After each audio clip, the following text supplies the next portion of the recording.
नमस्कार, आदाब। मैं हूं inspector Yogita Pawar. Crime petrol Dastak में आपका स्वागत है।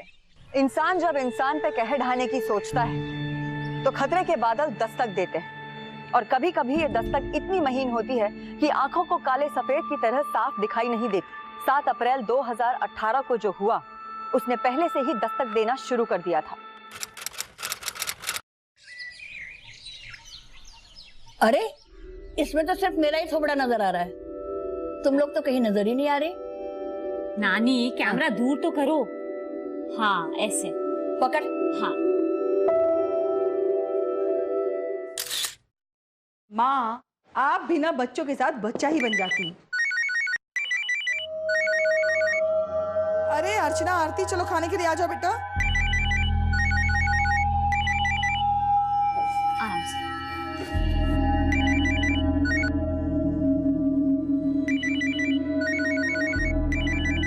कौन बार बार फोन कर रहा है? तेरे ऑफिस वाले कर रहे होंगे। अरे नहीं नानी, वो खाने के टाइम पे नो फोन, इसलिए स्विच ऑफ कर देती हूँ।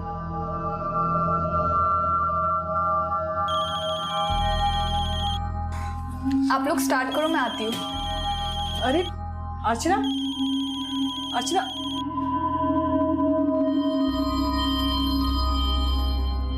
तुम अपनी सिस्टर से बिल्कुल अलग हो। अलग तो होंगे, जुड़वा थोड़ी ना है। अरे मैं लुक्स की नहीं, तुम्हारे एटीट्यूड की बात कर रहा हूँ।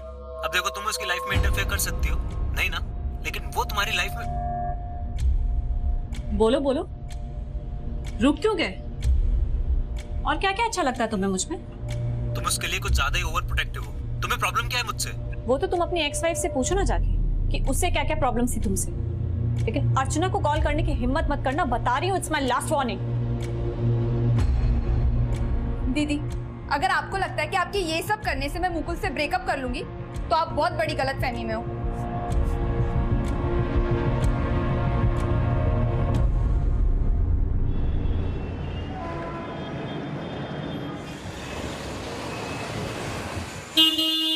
Auto, Aarti, can I drop you? आ जाओ, कुछ बात ही करनी है तुमसे। क्या बात करनी है तुम्हें मुझसे? समझ में नहीं आता कल मैंने क्या कहा था? आरती, इतना ओवर रिएक्ट करने की जरूरत नहीं है, ठीक है? और वैसे भी तुम हम दोनों को रोक नहीं सकती हो।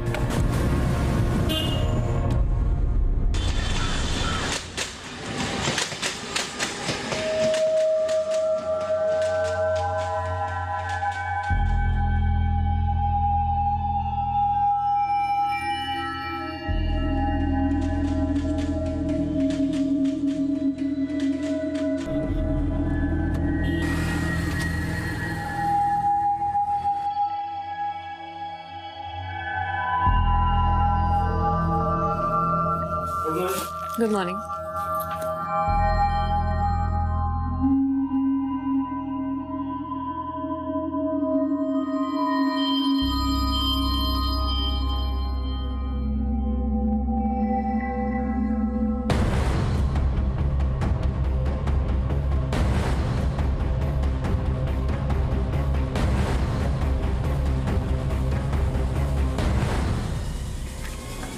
मैम, आई नो मिस्टेक हुई है। Mistake?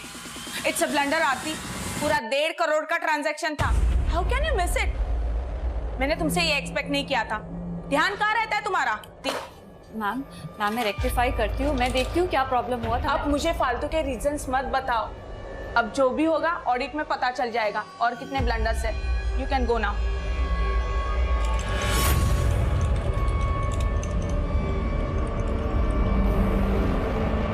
Can I come in, ma'am?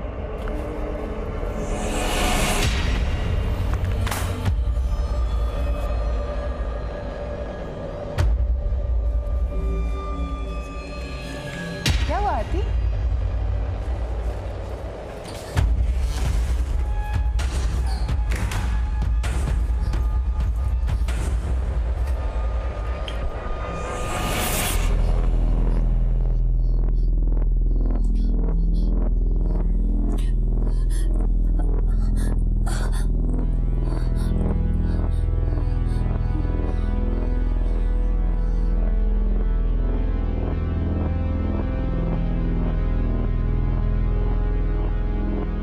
Bhelpuri मुझे तो बहुत भूख लग रही है यार, सुबह से कुछ भी नहीं खाया। पता है क्या हुआ? सब ठीक है ना? हाँ। इस बार प्लान पक्का है ना? क्या फिर लास्ट मोमेंट पे कैंसिल कर दोगी? इस बार कोई प्लान कैंसिल नहीं होगा। मैंने 8 अप्रैल की टिकट्स भी बुक करवा ली है। कमान से निकला तीर दोबारा लौट के नहीं आता, और आरती भी एक ऐसा ही तीर छोड़ चुकी थी जिसने किसी को अंदर तक घायल कर दिया था। जो हुआ था वो गलत नहीं था, लेकिन अब जो होने वाला था वो गलत ही गलत था।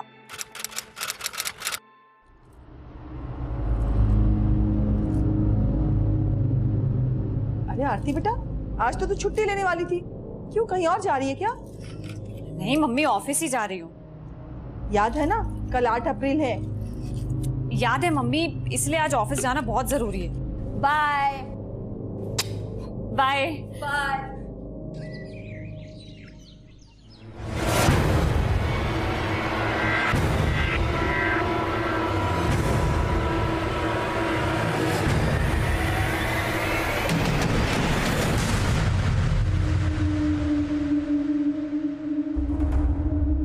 निशाद, ये सभी ट्रांजैक्शन का जीएसटी कैलकुलेट किया है मैंने, तो तुम एक बार चेक कर लो। हेलो, आरती ने बोला था तुमसे चेक कराने के लिए। Check it once. आरती का है? मैम वो आई नहीं अभी तक। आई नहीं? आरती आज ऑफिस आने वाली थी। इनफैक्ट कुछ दूरी तक मैंने उसे ड्रॉप किया था। उसने कहा था कि मैं आपसे ऑफिस में मिलूंगी। एक्चुअली मेरी जब मॉर्निंग में उससे बात हुई तो उसने मुझसे भी यही कहा कि वो आज आने वाली ऑफिस।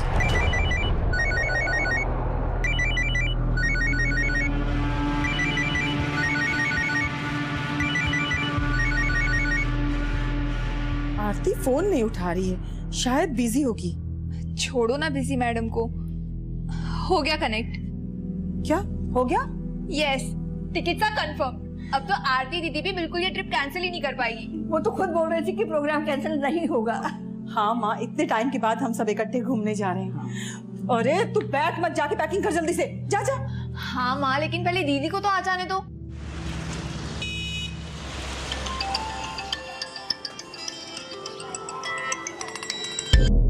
सॉरी अर्चना, मैं बिजी था यार, मैं तेरा फोन नहीं पिक कर सका। क्या हुआ? अभी ना आरती दीदी आपके साथ है। नहीं तो क्यों? दीदी अभी तक ऑफिस से घर नहीं आई। क्या बात करिए? लेकिन वो तो कह रही थी ना कि वो आज ऑफिस से छुट्टी लेगी। लेकिन दीदी तो आज ऑफिस के लिए निकली थी। तो तूने आरती के कलीग्स को फोन किया? शायद उन सबको कुछ पता हो। हेलो हेलो अर्चना।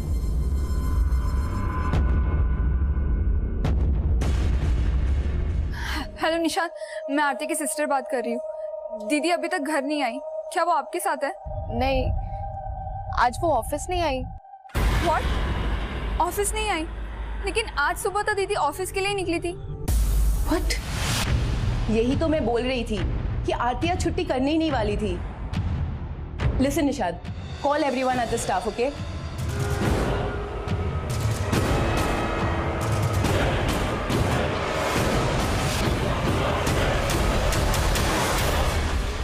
नहीं लग रहा है नंबर यार।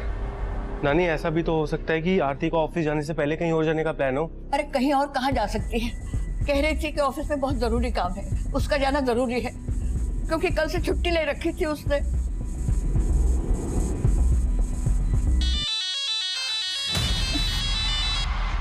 हेलो। पुलिस को इन्फॉर्म कर दिया? नहीं, अभी तक पुलिस को इन्फॉर्म नहीं किया। मैं बाद में बात करती हूँ। अर्चना, आरती की कोई न्यूज़? नहीं मम्मी, लेकिन हम पुलिस स्टेशन चलते हैं।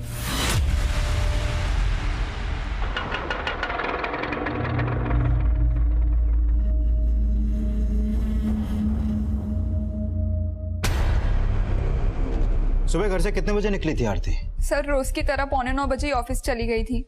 आरती का ऑफिस है कहाँ? पवई में। वो रोज सुबह थाने से 9:11 की स्लो ट्रेन पकड़ती थी कांचुरमार्ग के लिए, और वहां से रिक्शा लेके पवई जाती थी। आरती गारंटीड स्पा में ऑपरेशन हेड है। ये निशाद, सुदेश और आमुद आरती के कलीग्स है। जब दीदी घर नहीं आई तो इनसे पता चला कि दीदी ऑफिस भी नहीं गई है। और आप क्या लगते हैं आरती के? सर, ये अभिनव हमारा कजिन है। आरती अपने किसी दोस्त या रिश्तेदार के यहाँ भी तो जा सकती है।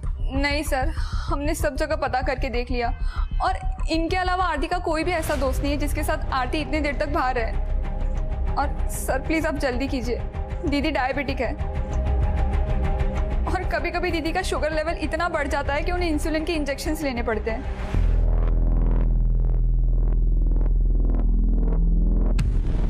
ऐसा भी तो हो सकता है कि घर से ऑफिस जाते हुए आरती कहीं पर बेहोश हो गई हो। एक मिनट केशव, आरती का फोटो रेलवे पुलिस को भेजो। हो सकता है कि थाने से कांजो मार्ग के बीच आरती के साथ कुछ हुआ हो, इसलिए सारे हॉस्पिटल भी चेक करो। इसके कॉल कोड भी निकालो और पता करो कि इसका फोन कब और कहाँ बंद हुआ। सर आप लोग घर जाइए, हम पता करते हैं कि आरती कहाँ है।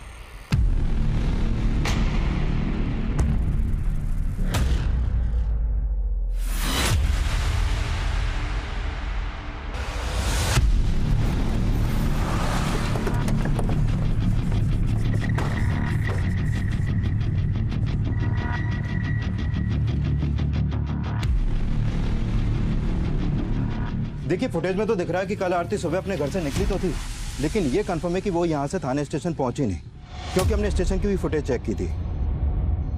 अच्छा एक बात बताओ, आरती हमेशा लोकल ट्रेन से सफर करती थी या फिर बस, ऑटो या टैक्सी से भी? दीदी हमेशा ट्रेन से ही ट्रैवल करती थी। लेकिन कल उसने लोकल ट्रेन से सफर नहीं किया। एक समझदार पढ़ी लिखी लड़की ऐसे ही गायब हो जाए, बड़ा अजीब सा है। शायद वो अपनी मर्जी से कहीं पर चली गई हो जिसके बारे में उसने आपसे छुपाया हो, या ये भी हो सकता है कि उसका कोई बॉयफ्रेंड हो जिसके बारे में आपको कुछ भी नहीं मालूम। नहीं सर, अगर दीदी का कोई बॉयफ्रेंड होता तो हमें जरूर पता होता, और दीदी ऐसे कहीं नहीं जा सकती है। आज सुबह 5 बजे की ट्रेन से हम लोग मैंगलोर जाने वाले थे और ये ट्रिप भी दीदी ने ही प्लान किया था। मैंगलोर में कहाँ जाने वाले थे आप लोग? सर हम लोगों ने भगत इंटरनेशनल होटल में रूम बुक किया था और वहाँ हमारा 1 हफ्ते घूमने का प्लान था।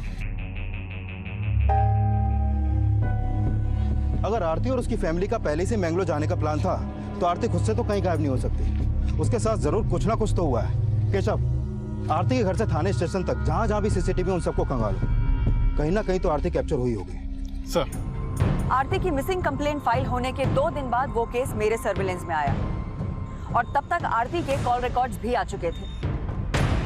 आरती एक हाई प्रोफाइल स्पा की ऑपरेशन हेड थी, इसलिए इस केस की चर्चा इलेक्ट्रॉनिक मीडिया, प्रेस और सोशल मीडिया हर जगह हो रही थी।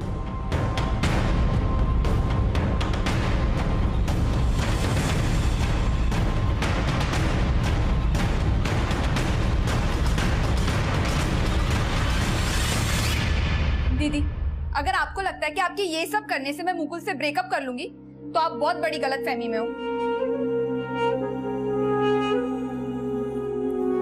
दीदी, आई एम सो सॉरी, मुझे आपसे ऐसे बात नहीं करनी चाहिए थी।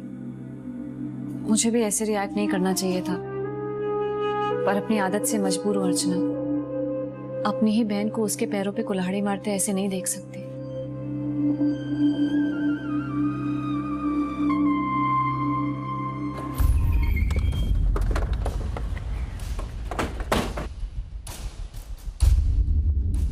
निशा, 7 अप्रैल को जिस दिन आरती गायब हुई उस दिन सुबह 8:30 बजे तुमने आरती को कॉल किया था, राइट? जी सर, मैंने उसे ऐसे ही कॉल किया था। वो ऑफिस नहीं आने वाली थी, लेकिन उसने मुझे बोला कि वो आ रही है। फिर वो नहीं आई तो मुझे भी हैरानी हुई। हमने पता किया कि उस दिन तुम ऑफिस लेट पहुंची थी। हाँ सर, वो मुझे कुछ काम था। निशा, तुमको छुपा तो नहीं रही हमसे? पहले तो हमें लगा कि उसको काम का प्रेशर, लेकिन फिर पिछले दिनों हमने नोटिस किया कि उसको कोई कॉल आता था। वो अक्सर फोन कट कर दिया करती थी और बताती भी नहीं थी कि उसे कौन कॉल करता था। आरती के कॉल रिकॉर्ड स्टडी किया और उसे ज्यादातर कॉल्स इस नंबर से आए। बहुत देर देर तक बात हुई है इस नंबर। ये नंबर तो अभिनव का है। अभिनव तुम्हारा कजिन? जी। आरती का फोन 7 अप्रैल को 1 बजे मुलुंड में बंद हुआ। आप लोगों का या आरती का कोई जानने वाला मुलुंड में रहता है जिसके घर वो जा सकती है? मुलुंड में ही तो अभिनव रहता है। अभिनव मुलुंड में रहता है? लेकिन अभिनव ने तो कहा था कि आरती उस दिन उससे मिली ही नहीं थी। आरती दीदी आपके साथ है? नहीं तो अभिनव झूठ बोल रहा था। लेकिन वो क्यों झूठ बोलेगा? ये तो आप हमें बताइए। देखिए एक बात बताइए, आप लोगों का या आरती का अभिनव से कोई इशू तो नहीं था? ऐसा तो कुछ भी नहीं था मैम, बल्कि अभिनव तो हमारी दूर की बहन का बेटा है और 2 साल पहले ही वो दिल्ली से मुंबई जॉब के लिए आया। इनफैक्ट हम तो उसे अपने घर में साथ रखना चाहते थे, लेकिन वो मुलुंड में रेंट पे रहने लगा और अक्सर हमारे घर में आया जाया करता था वो। मौसी बहुत बढ़िया बना है, मजा आ गया। ओ भूकर, तो फिर से आ गया चढ़ने? मौसी मैं ना इसलिए ना अलग से रेंट पे रहता हूँ, क्योंकि बिना रेंट लिए ये मुझे ना 2 दिन भी नहीं रख सकती यहाँ पे। अच्छा, और तू जो हर वीकेंड आ जाता है यहाँ पे छुट्टी मनाने, उसका क्या? और तू तो जैसे आती नहीं ना मेरे मुलुंड वाले फ्लैट पे। आरती कभी कभी अभिनव के मुलुंड वाले फ्लैट पे जाया करती थी, लेकिन उस दिन तो वो बोल के गई कि ऑफिस जा रही हूँ। आज तो तू छुट्टी लेने वाली थी, क्यों कहीं और जा रही है क्या? नहीं मम्मी, ऑफिस ही जा रही हूँ। फिर वो मुलुंड क्यों जाएगी? मैम जितनी बातें अभिनव और आरती के बीच में होती थी, उससे तो ये लग रहा था कि अभिनव आरती का बॉयफ्रेंड होगा, लेकिन ये अभिनव तो आरती का कजन निकला। आरती का फोन बंद भी वही हुआ जहाँ अभिनव रहता है। माना कि अभिनव उसका कजिन है, लेकिन है दूर का। कहीं ऐसा तो नहीं कि उन दोनों के बीच कुछ? एक काम करो, अभिनव को थाने बुलाओ।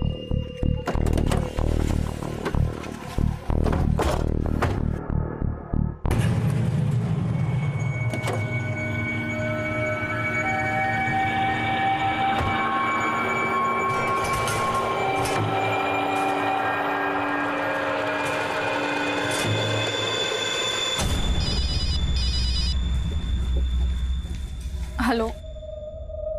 नो जुबैर, तुम ना कुछ दिन मुझे पिक करने मत आओ ऑफिस। आज भी पुलिस आके गई है। ओके? निशाद, आरती की कोई अपडेट? No ma'am.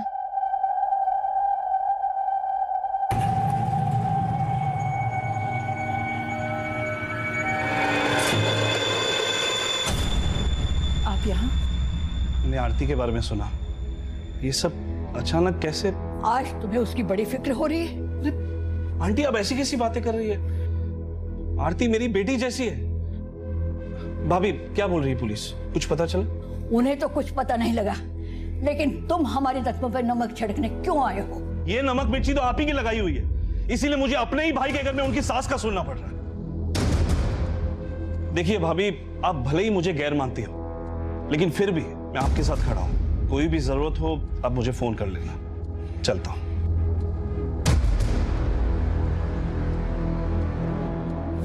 मैम आरती कजन है मेरी, मैं क्यों झूठ बोलूंगा मैम? लेकिन तेरे और आरती की फोन पे बातें बहुत होती थी, वो भी देर रात तक। कजन ही थी या? मैम ये क्या बोल रहे हो मैम आप? वही बोल रही हूँ जो तू समझ रहा है। आरती के घर वालों ने बताया हमें कि कुछ दिनों पहले उसको फोन कर करके कोई परेशान करता था और वो फोन कट कर दिया करती थी, और तुझसे ज्यादा तो उसको कोई कॉल करता ही नहीं था। तो सीधे सीधे बता कि क्या टेंशन चल रही थी तुम दोनों के बीच में? मैम टेंशन तो थी, लेकिन हम दोनों के बीच में नहीं थी मैम, बात कुछ और थी। इस बार प्लान पक्का है ना? क्या फिर लास्ट मोमेंट पे कैंसिल कर दोगी? इस बार कोई प्लान कैंसिल नहीं होगा। मैंने 8 अप्रैल की टिकट्स भी बुक करवा ली है। गुड। मुझे सच में एक ब्रेक की जरूरत है, पता है? बेंगलोर घूम के आ, रिफ्रेश हो जा और फालतू का स्ट्रेस लेना बंद कर दे और हेल्थ पे ध्यान दे अपनी। मैम वो हंसती भी थी तो ऐसा लगता था जैसे वो दर्द में है। क्या दर्द था उसको? मैम वो कभी कुछ शेयर नहीं करती थी, लेकिन एक बार उसने बताया था मुझे। एक्चुअली उसकी छोटी बहन है अर्चना, जिसका एक लड़के से अफेयर चल रहा है जो कि डिवोर्सी है। उसकी मदर और नानी ये दोनों को इस बारे में नहीं पता, लेकिन आरती जानती थी इस बारे में, और वो नहीं चाहती थी कि वो उस लड़के से कोई भी रिलेशन रखे। लेकिन ये अर्चना ने तो जैसे मनमानी करने की ठान रखी थी। तो तू अर्चना पे शक जता रहा है?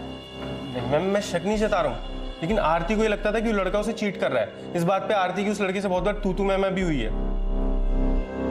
लड़के का नाम क्या है? मुकुल।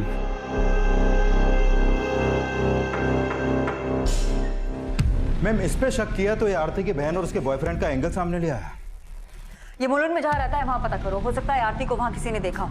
और हाँ, ये भी पता लगाओ कि ये मुकुल क्या चीज है। Okay ma'am. बोलो केशव।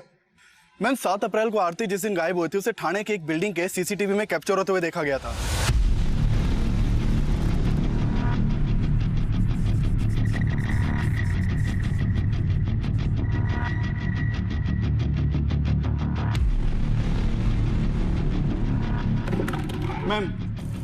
आरटीओ से पता चला है कि ये जो गाड़ी सीसीटीवी में कैप्चर हुई है, ये घाटकोपर के रितेश सिद्धनानी नाम के आदमी के एड्रेस पर रजिस्टर्ड है। रितेश सिद्धनानी?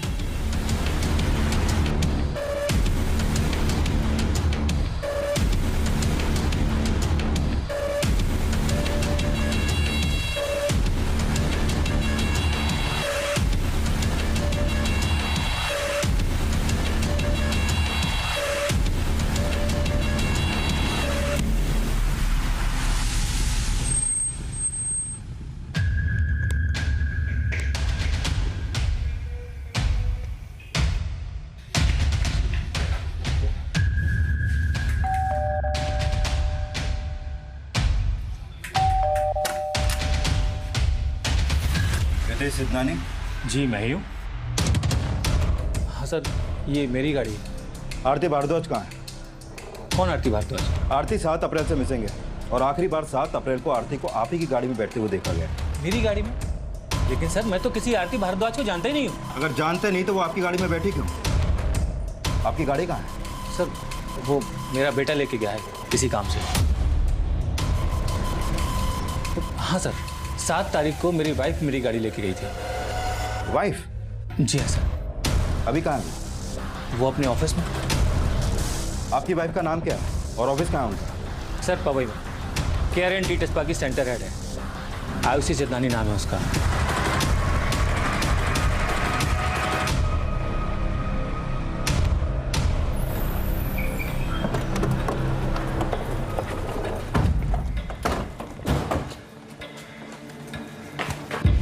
7 तारीख की सुबह से आरती तुम्हारे साथ थी।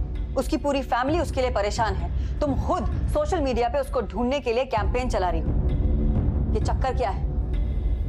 मैम, मैं मानती हूँ कि 7 अप्रैल आरती थोड़े टाइम के लिए हम लोगों के साथ थी, पर अब मैं नहीं जानती कि वो कहाँ है।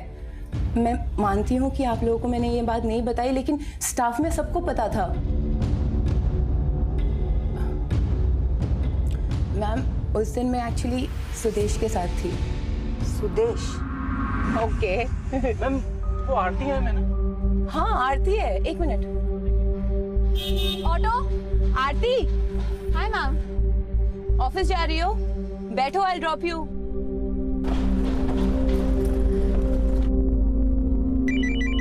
मैम, गाड़ी में आरती को बार बार कोई कॉल कर रहा था और वो कॉल कट कर रही थी। आरती ऑल ओके? फिर उसके पास एक मैसेज आया। फिर उसने कहा कि मैं उसे मुलुंड क्रॉसिंग पे ड्रॉप कर दूं। मैम वो आगे वाले सिग्नल पे साइड पे जरा रोक दीजिएगा, कुछ अर्जेंट काम आ गया है। तो ऑफिस नहीं आओगी? आऊंगी ऑफिस बाद में, अभी कुछ काम है इसलिए। तो मैंने उसे ड्रॉप कर दिया। वहां पे ऑलरेडी एक गाड़ी खड़ी थी। फिर आरती उस गाड़ी में बैठ के चली गई। किसकी गाड़ी थी वो?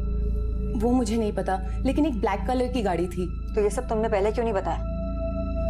मैम, बिलीव मी, मैं बताना चाहती थी, पर हमें डर लग रहा था कि अगर बता देती तो सबको सुदेश और मेरे बारे में। एक्चुअली हम लोग का अफेयर चल रहा है और मैं मैरिड हूँ। सर आयुषी मैम सही बोल रही हैं। हमने आरती को मुलुंड में ड्रॉप किया था। एक ब्लैक कलर की गाड़ी थी, वो उसमें बैठी थी। उस ब्लैक गाड़ी का नंबर क्या था? नंबर तो ध्यान नहीं दिया सर, उस समय ऐसा कुछ सस्पिशियस लगा नहीं तो। ध्यान नहीं दिया या तुम और आयुषी मिलकर कोई कहानी बना रहे हो? यस मैम, आरती उस दिन ऑफिस तो नहीं आई थी और आयुषी मैम ने भी कहा था कि वो उन्हें रास्ते में मिली थी। Check it once. आरती कहाँ है? मैम वो आई नहीं अभी तक। आई नहीं? आरती आज ऑफिस आने वाली थी। इनफैक्ट कुछ दूरी तक मैंने उसे ड्रॉप किया था। उसने कहा था कि मैं आपसे ऑफिस में मिलूंगी। एक्चुअली मेरी जब मॉर्निंग में उससे बात हुई तो उसने मुझसे भी यही कहा कि वो आज आने वाली है ऑफिस। सर ये बात मैं आप ही को नहीं, आरती की फैमिली को भी बताना चाहती थी, लेकिन आयुषी मैम ने रिक्वेस्ट की कि हम ये बात किसी को ना बताएं, क्योंकि आयुषी मैम और सुदेश। तो तुम दोनों का अफेयर है और ये बात आरती को पता थी, लेकिन तुम्हारे हस्बैंड को नहीं पता थी। कहीं ऐसा तो नहीं कि ये बात आरती तुम्हारे हस्बैंड को बताने वाली थी? मैम, आरती ऐसा क्यों करेगी? उसको कोई प्रॉब्लम नहीं था हमारे रिलेशनशिप से। इनफैक्ट ऑफिस में उसके साथ सबका अच्छा ही रिलेशनशिप था। और फिर भी आरती गायब हो गई। पिछले 5 दिन से उसका कोई अता पता नहीं और आखिरी बार उसे तुम्हारी गाड़ी में देखा गया था। मैम, हम मानते हैं कि आरती मेरी गाड़ी में बैठी थी, पर वहां से उतर के तो वो ब्लैक कलर की कार में भी तो बैठ के गई थी ना मैम। इनफैक्ट आरती की सिस्टर अर्चना से भी मैंने इनडायरेक्टली पूछने की कोशिश की कि शायद वो घर पे कुछ और बोल के निकली हो उस दिन। Archana, calm down and try to remember. Aarti office जाने से पहले कहीं और तो नहीं जाने वाली थी? उसने तुमसे कुछ कहा था क्या? नहीं, उसने कुछ नहीं बताया। उसने कहा कि आज उसका ऑफिस जाना जरूरी है और उसे आने में देर हो जाएगी। मैम, हम मानते हैं कि आपसे ये बात हमने छुपाई, बस एक ही रीजन था मैम कि हम दोनों का रिलेशनशिप पब्लिक ना हो जाए। और आपसे एक रिक्वेस्ट है, प्लीज ये बात मीडिया और मेरे हस्बैंड से शेयर मत कीजिएगा।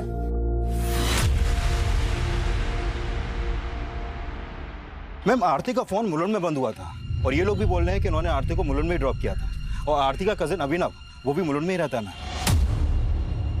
पता करो अभिनव के पास काली गाड़ी है क्या, और इन लोगों को मुलुंड लेके जाओ, देखो आरती को कहाँ ड्रॉप किया है। Okay ma'am.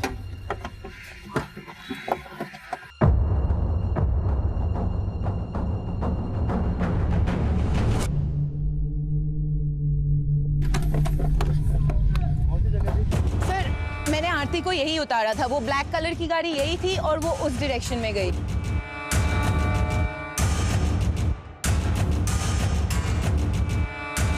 वो वहां से यहाँ गई? हाँ।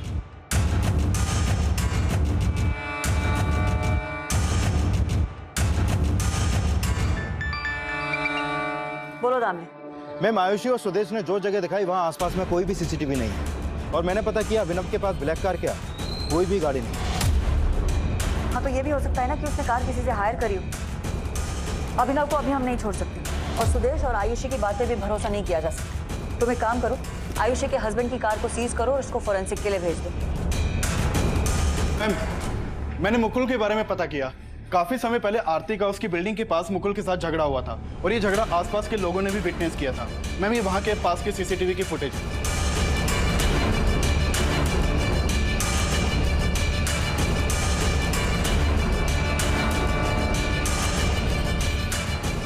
मैम, मुकुल के पास बस यही गाड़ी है, उसके पास कोई ब्लैक रंग की गाड़ी नहीं है। लेकिन एक बात है कि मुकुल का आरती के साथ में कोई इशू है।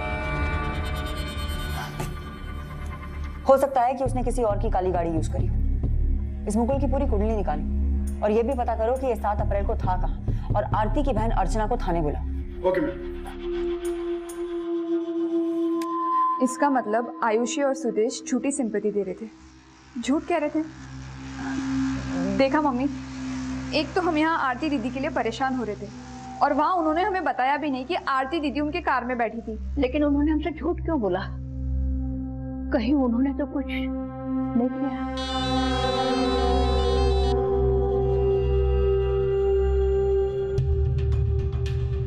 सर, आप बेकार में शक कर रहे हैं। अपने शक को दूर करने के लिए ही ये गाड़ी फोरेंसिक में भेज रहे हैं। कुमार,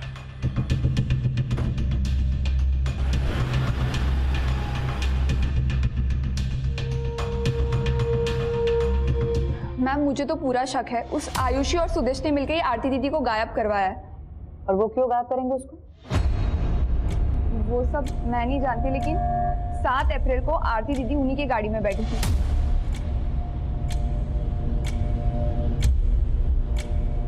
तो वो ऐसे तो गायब नहीं हो सकती ना।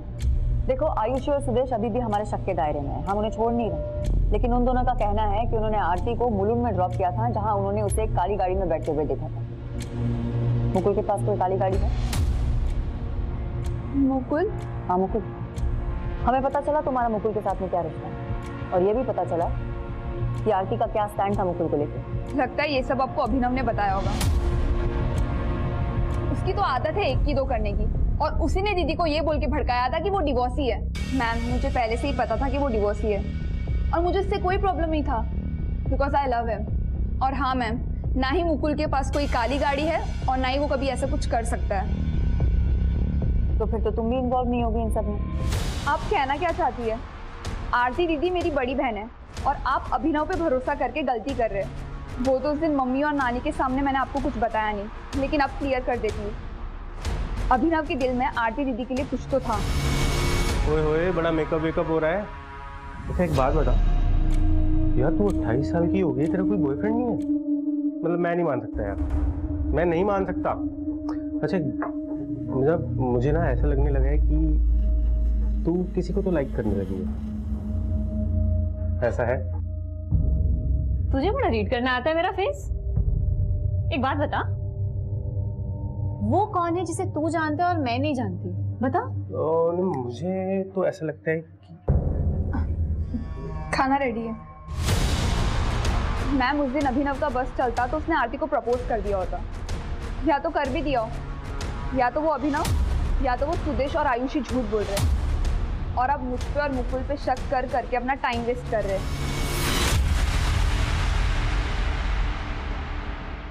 तुम्हें क्या लगा मुझे शक नहीं था? अरे मुझे बहुत पहले पता चल चुका था कि उस लड़के के साथ तुम्हारा क्या चक्कर चल रहा है। तुम्हें जरा भी शर्म नहीं है? एक जवान लड़का है तुम्हारा, इन सब बातों का उसके ऊपर क्या असर पड़ेगा?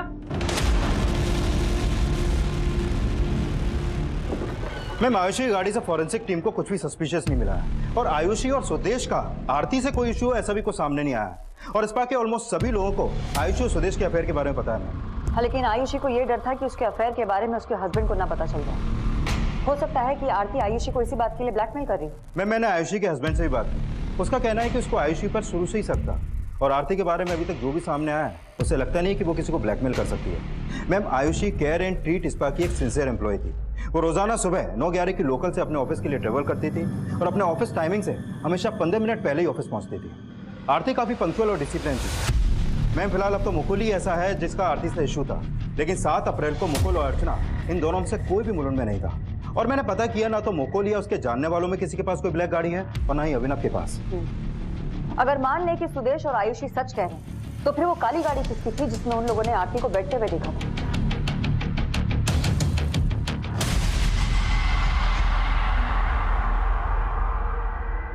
अच्छा जुबैर, मैं यहाँ से ऑटो ले लूंगी। डरो मत, कुछ नहीं होगा।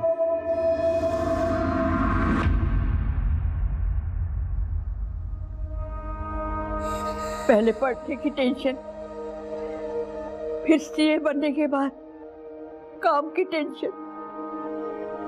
28 साल की उम्र में शुगर का रोग लगा बैठी। कहाँ होगी, किस हाल में होगी? माँ, संभालिए अपने आप को माँ। आरती बेटा, रिपोर्ट लाई? हाँ माँ, सब ठीक है, सब नॉर्मल है। रिपोर्ट दिखाओ। अरे अर्चना, मैंने कहा मुझे रिपोर्ट देखना है। अरे ये नॉर्मल है मम्मी। इसका ब्लड शुगर ना 400 से भी ऊपर है। क्या जरूरत थी इन्हें टेंशन देने की? अरे बाद में तुझे बताती ना मैं सब कुछ, लेकिन तू ना कभी नहीं सोचती इनके बारे में।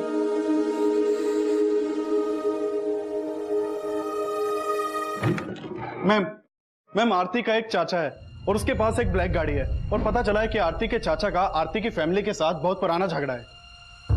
कैसा झगड़ा? हमारा झगड़ा तो उसी दिन से शुरू हुआ जब मेरे दामाद का देहांत हो गया। ये फ्लैट मेरे दामाद के फादर के नाम है। मेरे दामाद के देहांत के बाद आरती का चाचा यानी राजेंद्र इस फ्लैट को बेचना चाहता था। देखो भाभी, इस फ्लैट के कॉस्ट का आधा पैसा तो देने की आप लोगों की हालत है नहीं। ये फ्लैट बेचकर ही हिस्सा हो सकता है। ये फ्लैट तो नहीं बिकेगा चाचा।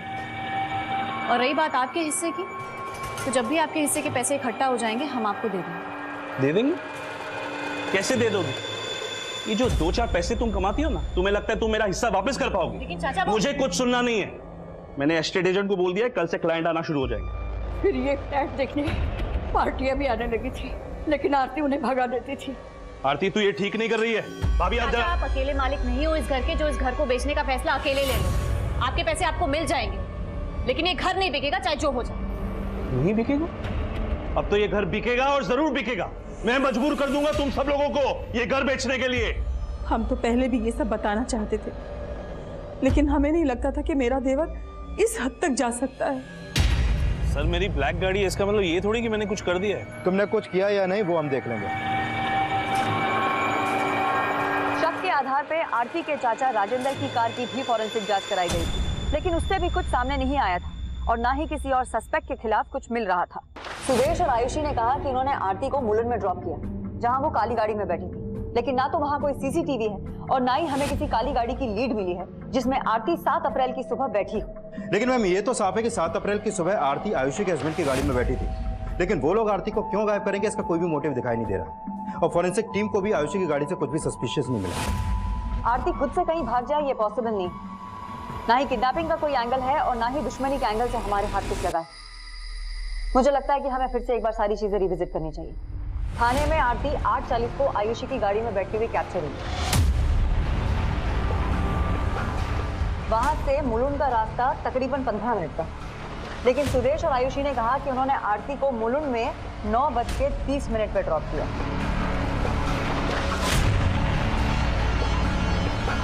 तो आधे घंटे तक वो लोग कार में कर क्या रहे? और आरती का फोन भी मुलुंड में 1 बजे बंद हुआ।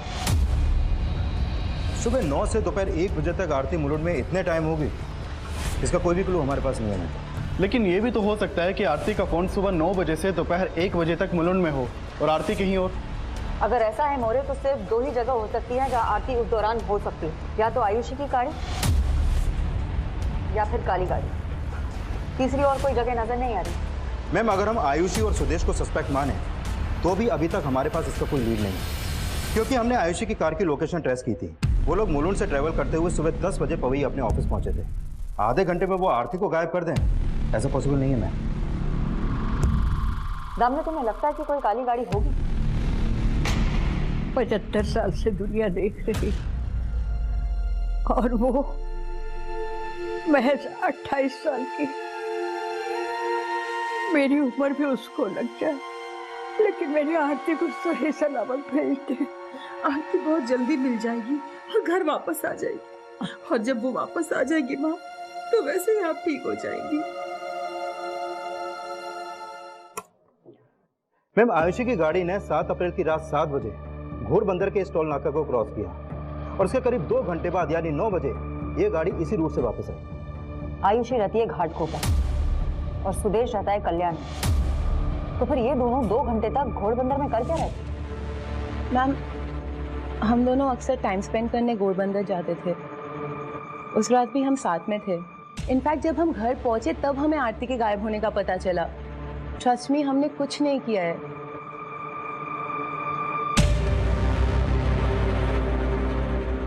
माना कि इनकी गाड़ी में कुछ भी सस्पिशियस नहीं मिला, लेकिन 2 घंटे तक इन लोगों का घोड़बंदर में होना। दामने एक काम करो, घोड़बंदर में एक सर्च ऑपरेशन शुरू करो, हो सकता है हमें कोई लीड मिले।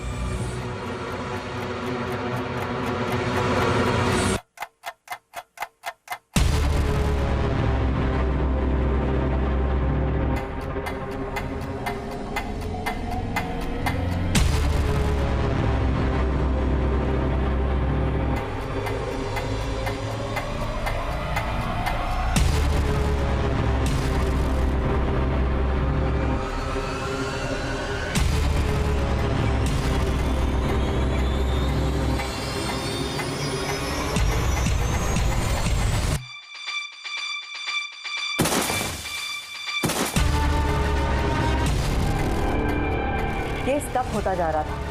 1 महीना बीत चुका था, फिर हमें एक लीड मिली। मैम जो बोन्स घोड़बंदर में मिले थे वो किसी जानवर के थे। आरती की डेड बॉडी वहां पर डंप की गई होगी, ऐसा कोई लीड नहीं मिला। आरती को गायब हुए 1 महीने से ज्यादा बीत चुका था और काफी कोशिशों के बावजूद भी हम सोच नहीं पा रहे थे कि आरती को गायब करने के पीछे किसी का क्या मोटिव होगा, और ना ही किसी के खिलाफ कोई स्ट्रॉन्ग एविडेंस मिल रहा था। मैम मैंने आयुषी की बैंक स्टेटमेंट चेक की। 7 अप्रैल की रात को आयुषी ने घोड़बंदर के गैराज में अपना कार्ड स्वाइप किया था। गैराज के मालिक से मेरी बात हुई, उसने बताया कि उन लोगों ने वहां पे अपनी गाड़ी धुलवाई थी और गाड़ी का इंटीरियर भी चेंज करवाया था।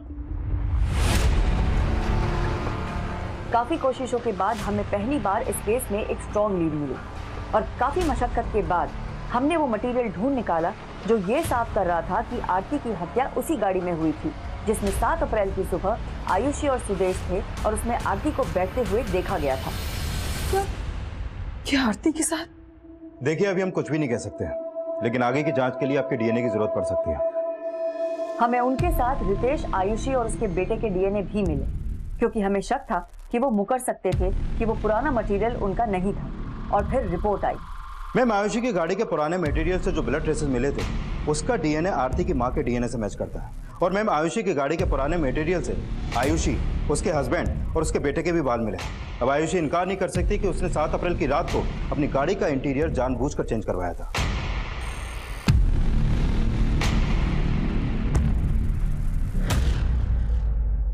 चुप रहने से कोई फायदा नहीं है। गुनाह कबूल लो और बताओ आरती की डेड बॉडी को कहाँ ठिकाने लगाया है? मैम, मैंने नहीं मारा आरती को, प्लीज ट्रस्ट मी। अगर नहीं मारा तो आरती का ब्लड तुम्हारी गाड़ी में कैसे मिला? मैम, आई नो मिस्टेक हुई है। मिस्टेक? इट्स अ ब्लंडर आरती। पूरा 1.5 करोड़ का ट्रांजैक्शन था। How can you miss it? गलती हुई थी मुझसे। 7 अप्रैल को नोटिस भी दे दिया था। मेरे घर में मेरे अलावा कमाने वाला कोई नहीं था। यही बात समझाने के लिए आयुषी गई थी आरती के पास, लेकिन आरती बहुत जिद्दी थी। आई नो तुम HR हेड हो, लेकिन ये मेरा डिपार्टमेंट है और मैं अपना डिसीजन ले चुकी हूँ। ऑफिस में तो उसने बात तक करना बंद कर दिया था मुझसे। मैं फोन करता तो मेरा फोन नहीं उठाती थी। उस दिन लास्ट डे भी मैं आयुषी के साथ सिर्फ उससे रिक्वेस्ट करने ही गया था। ऑटो, आरती, हाय, आओ बैठो, I drop you. No thanks. Aarti, आज लास्ट डे मेरा, एक बार बात भी नहीं करोगी?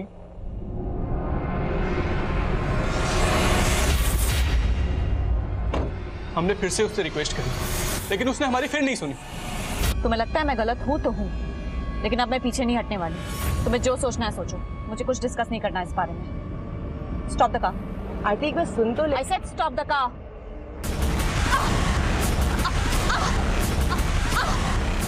छोड़ इसे।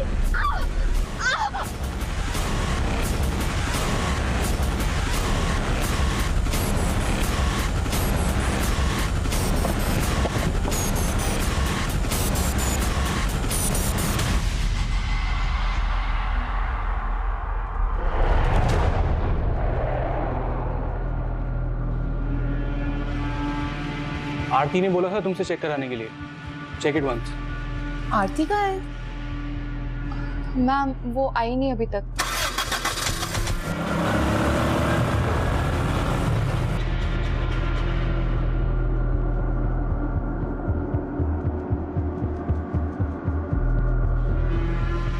आरती को मारने के बाद रात को उसे डंप करने के लिए हम घोड़बंदर जा रहे थे। तभी हमें बांडुप की एक नाकाबंदी पे ड्रिंक एंड ड्राइव टेस्ट के लिए रोका गया, लेकिन वो आरती की डेड बॉडी नहीं देख पाए और टेस्ट के बाद हम उसकी डेड बॉडी को घोड़बंदर ले आए।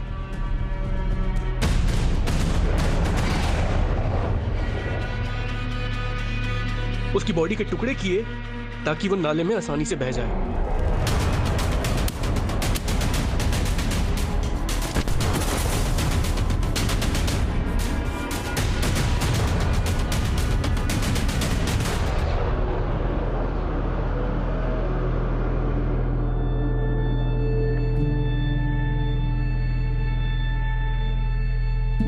मैम, हम पिछले कई दिनों से इस एरिया को सुबह से शाम तक लगातार सर्च कर रहे हैं, लेकिन आरती के बॉडी पार्ट्स होने का यहाँ पर कोई भी क्लू नहीं मिला। और अगर वाकई में आयुषी और सुदेश ने आरती के बॉडी पार्ट्स को यहाँ पे डंप किया है, तो वो बॉडी पार्ट्स यहाँ से बहकर समुद्र में भी जा सकते हैं, क्योंकि ये नाला सीधे समुद्र को कनेक्ट करता है। मैम, लगता नहीं है कि आरती का कोई भी बॉडी पार्ट्स हमें यहाँ पर मिलेगा, और इसलिए ये भी हो सकता है कि अपने वकील से मिलकर आयुषी और सुदेश भी अपना सुर बदल लें। और अगर ये लोग अदालत में मुकर गए कि इन्होंने आरती को मारा है, तो उनके खिलाफ हमारे पास कोई भी सबूत नहीं है। हाँ, लेकिन इनके खिलाफ चार्जशीट फाइल करने के लिए हमारे पास फॉरेंसिक रिपोर्ट है और सर्कमस्टेंशियल एविडेंस भी इनके अगेंस्ट है। डोंट वरी, चार्जशीट फाइल करने की तैयारी करो। Okay ma'am. 7 अप्रैल 2018 को आरती का मर्डर आयुषी की गाड़ी में हुआ। उसकी लाश को घोड़बंदर के नाले में डंप कर दिया गया। अभी तक उसकी डेड बॉडी हमें मिली नहीं है, लेकिन तलाश जारी है।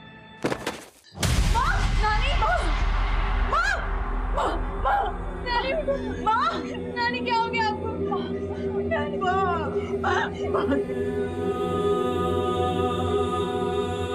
सुदेश और आयुषी ने जो किया उसकी सजा तो उन्हें मिल जाएगी, लेकिन सोचना यह भी जरूरी है कि जो अपराध हुआ, क्या उसे रोका जा सकता था? सुदेश को जॉब से निकालने का आरती का फैसला सही हो सकता है, लेकिन फैसले जिद से ज्यादा सहमति और समझौते की दरकार भी रखते हैं। आरती जानती थी 7 अप्रैल 2018 को वो उस गाड़ी में जिन लोगों के साथ ट्रैवल कर रही थी वो उसका फैसला नहीं बदल पाएंगे, लेकिन उन लोगों के साथ जाने का एक गलत फैसला आरती की मौत का कारण बन गया। आरती शायद इस दस्तक को भाप नहीं पाई, लेकिन उसके परिवार वालों ने भी इस दस्तक को महसूस नहीं किया। उसका परिवार यही सोचता रहा कि आरती एक वर्कोहॉलिक वुमन है और उसके स्ट्रेस और टेंशन को समझने की कोशिश नहीं की गई। आरती को आए दिन लगातार कई कॉल्स आते रहे जिन्हें वो रिजेक्ट करती रही। अगर इस चीज को नजरअंदाज नहीं किया गया होता तो आरती का अंत इतना दुखद नहीं होता। बात चाहे निजी जिंदगी से जुड़ी हो या कामकाज से, हर फैसले के पीछे एक हेल्दी डिस्कशन होना बहुत जरूरी है, क्योंकि आपसी डिस्कशन के बाद हर मुश्किल फैसला भी सहज, सुखद और सरल हो जाता है। इसी विचार के साथ हम आपसे इजाजत लेते हैं, फिर मिलेंगे एक और नए केस के साथ। तब तक आप अपना ख्याल रखें, सुरक्षित रहें और देखते रहें क्राइम पेट्रोल दस्तक। मकसद बताना नहीं, बचाना है। नमस्कार। For more updates, subscribe to our channel, click the show links and enjoy watching the videos.